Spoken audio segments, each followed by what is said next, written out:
Oh, well, we have Jamie McLennan here. We have Marty Biron. We have Darren Dreger, our insider. McDavid's overtime felt like a three-part Crave series where he takes the penalty and is stressed for 4 long minutes and then has the open net and there's more stress and then plays hero at the end. How did he ultimately win it? Well, it was a great defensive play where in their own zone they're in good defensive posture, and then through the neutral zone, Ryan Nugent-Hopkins with speed, and then he wins a physical battle behind the net on Chris Tanev, chips it around, and Evan Bouchard spots McDavid. That's a rocket of a pass to get it to McDavid. He does the rest with the redirect, but it all starts with the forecheck of Ryan Nugent-Hopkins. McDavid gets available on top of the puck. He mirrors the puck, but then also a beautiful pass by Bouchard finds him, and McDavid with the dagger. And what the Edmonton Oilers did is they went to school on the Dallas Stars and how they were going to break out the puck. We saw early in the first period a couple of times just hard rims around the board, sending a couple of players on breakaways, and they knew that the Dallas Stars were not going to counter the other direction. They were only going to keep it going. And even everybody on the forecheck, McDavid himself, they're flushing from left to right. And Evan Bouchard, who's the right defenseman there, he knows, I can pinch. I know the puck's coming to me, so he thought ahead of time where he could go, broke the breakout, was able to find McDavid. But it's all about recognizing what the other team's doing on the breakout and stopping them while they're trying to take advantage of you in your positioning. McDavid has to be, look, he'd be thrilled at any overtime goal, but had he triply thrilled with this overtime goal. Yeah, I mean, so we're going to show the double minor for high sticking on Matt Duchene. And, you know, Connor McDavid's trying to argue his case. He's probably thinking, okay, it's 17 seconds in. I've got an opportunity here to end this overtime early. Instead, he's going into the penalty box going, I may have ended this early. You can see here as we've isolated, the Matt Duchene does have the stick of Connor McDavid pinned. He's holding that stick, and that's why McDavid is arguing here. There is no question that the puck or the stick goes up and clips Matt Duchene. And then later in the overtime, we're all sitting here going, how does he miss this? I mean, this guy is arguably the best player on the planet. He waits maybe a split second too long. Chris Tanev's stick gets in play, and that allows Jake Ottinger to get the paddle down. So just an unbelievable first overtime. I have a theory. He's so good and so smart that his initial thought is, if I just fire this right now, he's watching Ottinger's stick, it's going to go into the paddle. So I'm going to make sure there's no chance it's going to go into the paddle, and that hesitation actually gets Ottinger over there. But, man, what a moment, and here is 97. Yeah, you know, always nice to score an overtime goal. A big goal, great play by Bouch, as per usual, and, yeah. What was it like sitting in the box while that penalty was being killed? And obviously, went to thank the guys after I saw it. Long, really long, really long. Miserable. I hated every second of it, but, you know, the guys did an amazing job, you know, truthfully. You know, the penalty kill has just been amazing. And to step in there 4 minutes against a good power play, you know, can't give those guys enough credit. What did you see on the chance in the first over, the chance that Ottinger and Tanev kind of blocked? What did you see on that sequence? Yeah, I mean, I just have to put it in the net. Simple as that. You know, it should have been in the net, and glad that we were able to get the win. Otherwise, we would have had a tough time sleeping for sure. Going back to that PK, Connor, what are you seeing from them that, in your opinion, has been so successful? They're just so connected right now, so in sync, in skating well. You know, they have the extra guy, but, you know, sometimes you can't even tell. You know, they're skating so well and they're so well connected. So it's fun to watch. You know, they've been great for you know, the whole playoffs here. This is another one-goal game you guys play, another one-goal game you guys have won. How much has that helped you in your evolution of trying to get to where you want to be ultimately? You got to win tight games. You know, we're down to the final 4 teams, and you don't get to the final 4 without being a great team. You know, so all 4 teams are solid. You know, Dallas is a great team, and it's going to be tight hockey. And we're comfortable in these games. We're comfortable in this environment, and I thought we did a great job. Truthfully, all game. I thought we played really well all game and generated chances, defended well. I thought we did a lot of good things. What did you say about Stu tonight? I mean, especially in that first one. Yeah, just solid. you know, made some, you know, great saves. I think about the breakaway early in the game. Obviously, the penalty kill there in overtime. Made some huge saves throughout overtime. So, you know, super solid. You know, it was everything that we needed. Bouchard puts that puck right on your tape. Do you shout for that pass? Do you need to? He sees me the whole way. You know, he makes a great play. Can I ask what the dispute was on the penalty there? Did you think he hit his own? My thing was I don't know what I'm supposed to do there. You know, I am going forward, trying to play the puck. It feels like he's holding my stick, and then it feels like his face. I didn't even really feel the high stick at all. You know, I think maybe his face even comes down on my stick. So, not sure what I was supposed to do. Maybe just unlucky, I guess. You know, but certainly glad the boys killed it off. In a game where you guys, the other team gets 5 power plays to your 1, you win the special teams battle, you defend them well.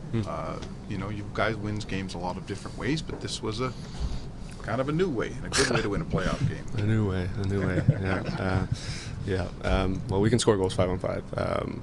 You know, our power play's been good for a long time, and it's been there for us when we need it, and you know, but we can generate chances. We can score goals 5 on 5 when the power play, you know, either we're not getting them or it's not, you know, necessarily as clean as we'd like. But I thought it was a well-rounded game. There's a lot in there. First, I love how we're building this up as this, you know, this huge story, kind of like a mini series through his penalty and everything, and then he scores the goal, and we throw to him, and he goes, yeah, it was a pretty good goal. just another night for him. Talked about how it was long, really long, super long in the penalty box. And my favorite part was how I think he basically accused Matt Duchene of throwing his head into his stick. Threw his face right into the stick. There is a part of the rule that says you have to be in a normal stand-up position. If you're on your knees and you run into somebody's stick, it's not a penalty. But I think, you know, Connor is trying to argue that maybe, you know, he was held and it was a little low, but it was clearly a high stick. It was blood. There was an injury. So that's a 4 minutes. It got reviewed. I don't think you can defend that, but you can have maybe the argument. Well, but it's interesting because that's not a mandatory review, right? And the penalty wasn't initially called on the ice. So you have the linesman and Eric Furlat and Kelly Sutherland come together and they huddle and they discuss it. And then they decide, okay, well, let's take a look. It's within our rules. It's our discretion to have a look. They take a look and they identify that there, in fact, is a 4-minute high stick. Which is a smart way to do it, because if you look at the video and it's not a high stick or it's a friendly fire, or if it's a puck, you can rescind the penalty, but you cannot call it back later. It's like in international hockey, like the World Juniors and the Worlds, where they've started to call these 5-minute majors so they can look at them again and reduce it to a 2 or whatever Scale it may down, be. The PK that he talked about has really become the team story of these playoffs recently for the Oilers, 19 in a row, and that 4-minute had to be the biggest.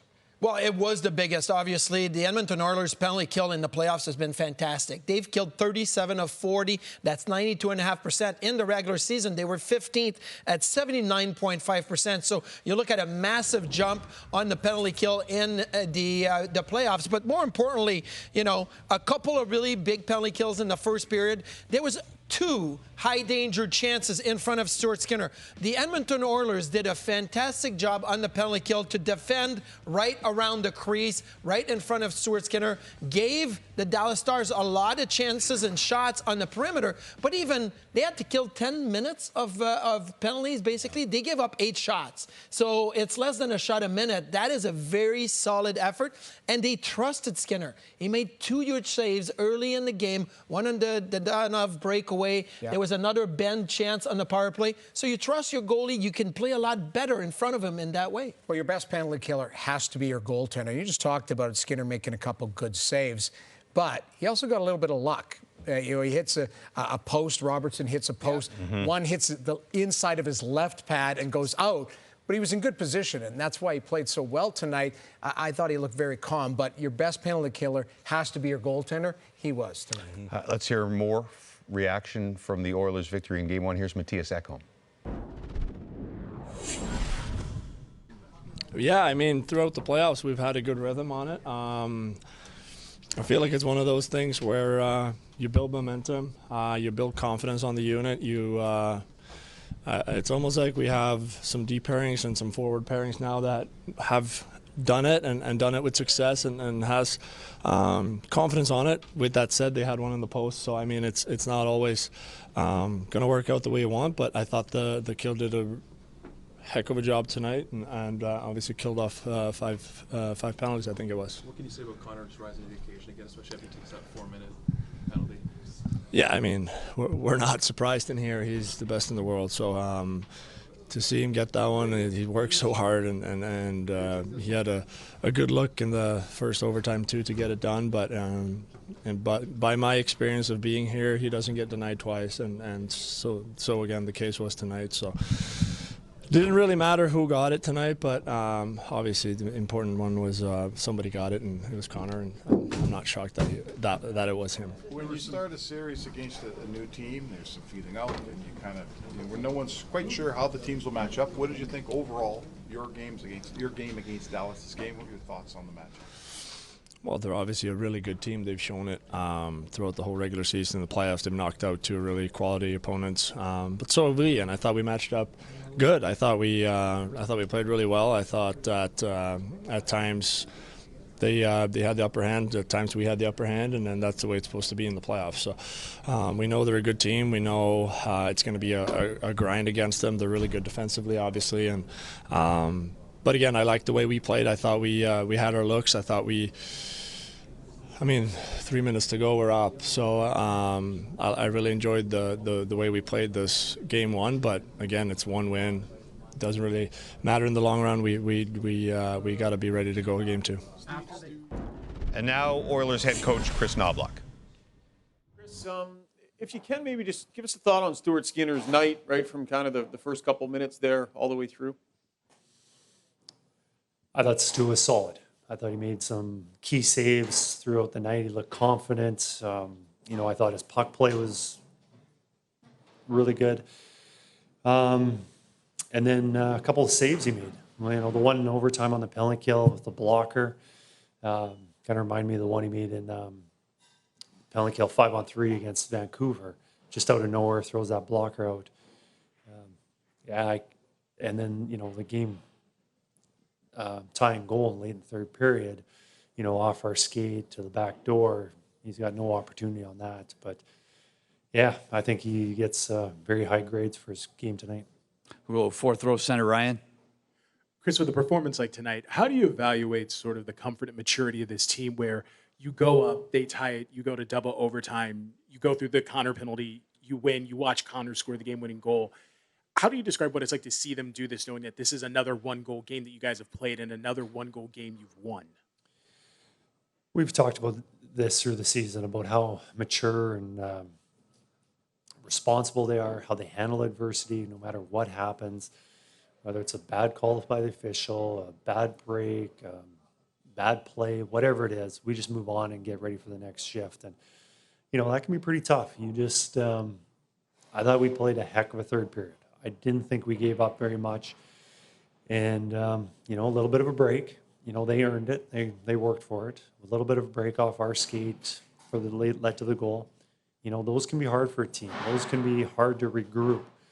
But, I didn't see any deflation from our guys. They just stuck with it. And then another time, take a 4-minute power play or penalty kill for us. To start overtime, and our guys knew what had to be done. It was almost like our penalty kills were excited to get over there, and all right, I've got a job to do, and we're going to go do it. Stay in that same row, Bob.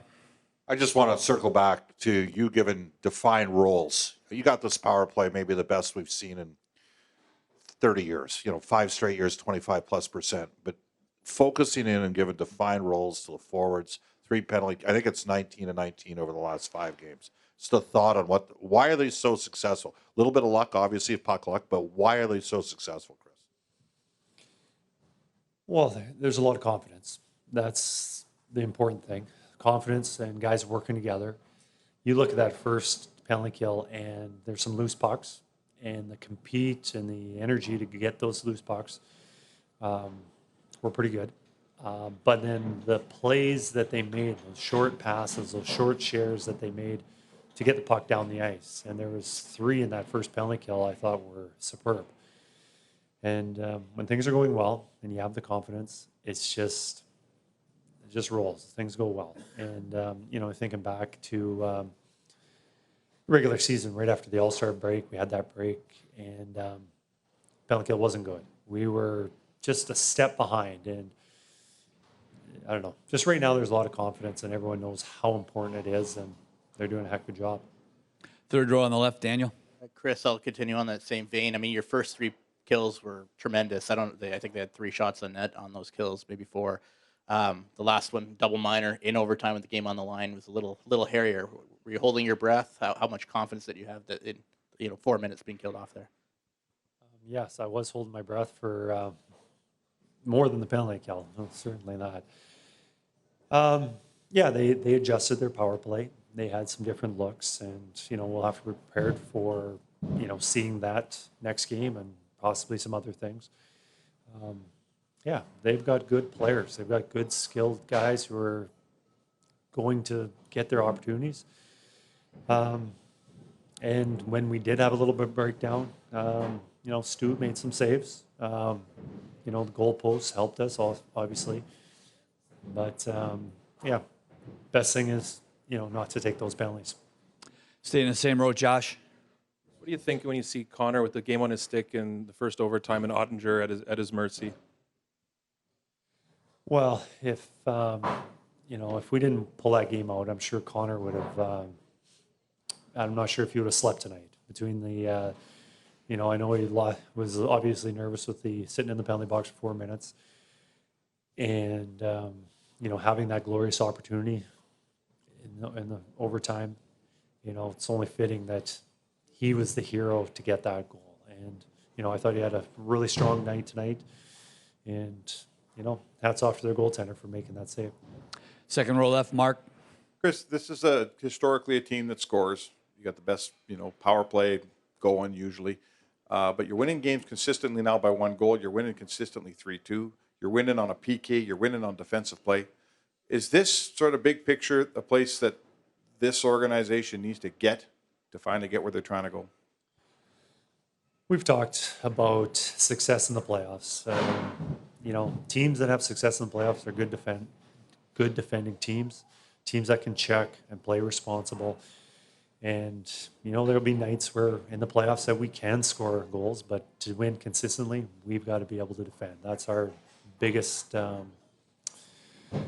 objective, and I think we've done a pretty good job of that. And like any game, I've said this many times before, there are mistakes, there are things that happen, just because that's the game. You can't play a perfect game, but we have to make sure that we limit those errors. And I think we've done a pretty good job of that. And when we have made mistakes, then we got to count on our goalie to make some saves, and Stu did that tonight.